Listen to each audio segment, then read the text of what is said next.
Exercise 2.2, question number 7. Write the relation R which is equals to x comma x cubed, ये ordered pair है, where x is a prime number less than 10 in roster form. तो हमारे पास ये relation दिया है जिसमें ordered pairs कुछ इस तरीके से रिलेटेड है कि जो सेकेंड एलिमेंट है वो फर्स्ट एलिमेंट का क्यूब है, और कंडीशन ये है कि फर्स्ट एलिमेंट एक प्राइम नंबर होना चाहिए जो कि 10 से कम हो. अब प्राइम नंबर्स क्या होते हैं?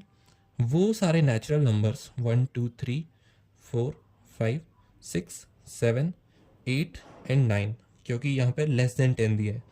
इन सभी नेचुरल नंबर्स में से जो भी नंबर्स 1 को छोड़कर, क्योंकि 1 is neither prime nor composite, 2 से लेकर 9 तक प्राइम नंबर्स वो होंगे जो या तो 1 से डिविजिबल हो या तो खुद से डिविजिबल हो.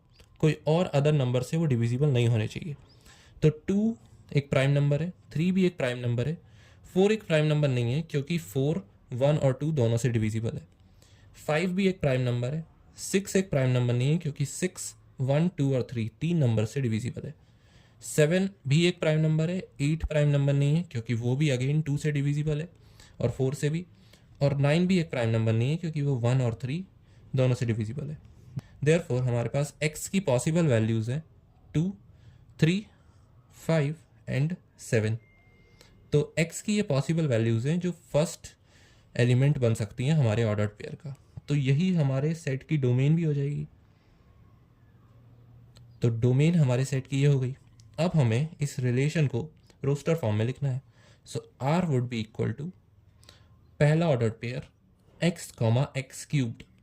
x की पहली वैल्यू अगर 2 लें तो 2 और 2 का क्यूब, एक नंबर का क्यूब यानी कि उस नंबर को हम खुद ही से मल्टीप्लाई करते हैं 3 टाइम्स.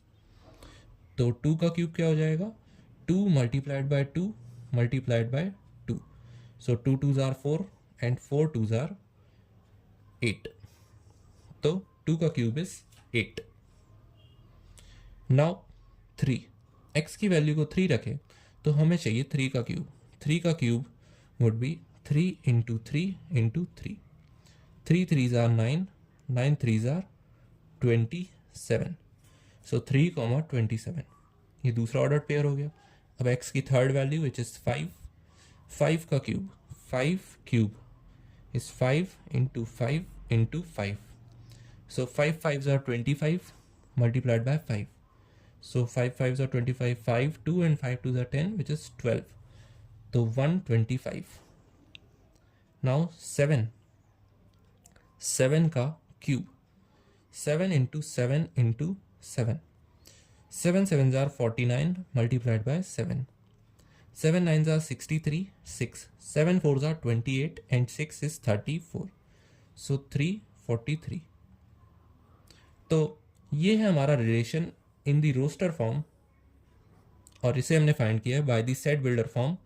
सबसे पहले हमने इस सेट बिल्डर फॉर्म से x की पॉसिबल वैल्यूज़ निकाली, देन उन सभी पॉसिबल वैल्यूज़ को फर्स्ट प्लेस पर रखकर सेकंड प्लेस की रिलेटिव वैल्यूज़ निकाली और उनका ऑर्डर्ड पेयर्स बनाकर हमने ये फाइंड किया है roster form. So this is the answer.